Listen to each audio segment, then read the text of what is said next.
The owners of the Financial Times have sold the newspaper to the Japanese group Nikkei for nearly £850 million.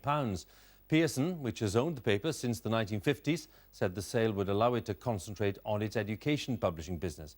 Our correspondent Rory Catlin-Jones has more details. It was once just the Bible of the city gent, but the Financial Times has grown into a global British force in business news.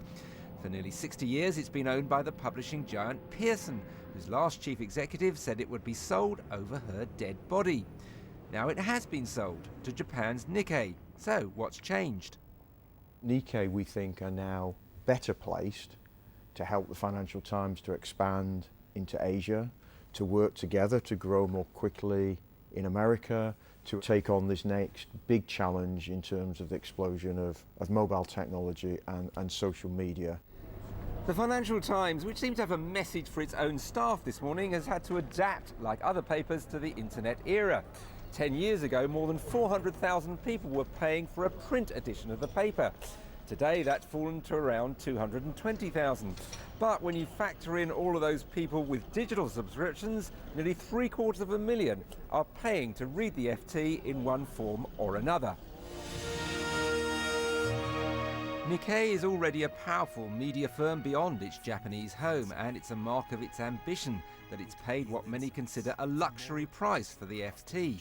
Global business news is one area of journalism that does still seem to pay. Asia.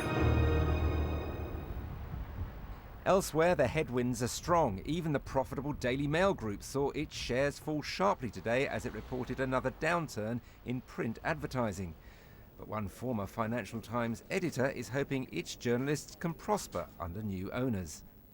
I imagine they'll be anxious about this. They've got a very strong editor. They've got a good editor, Lionel Barber. He'll be standing up for editorial independence. And I'm sure Nikkei have spent a lot of money. It's a hugely big price they paid for this. So they would be crazy to, take steps that would damage the newspaper. They must understand what the ethos of the place is. As FT staff were told about the sale, they took to Twitter. Another great British institution is in the hands of foreign owners. Just the kind of story its journalists have been reporting for years. Rory Catlin-Jones, BBC News.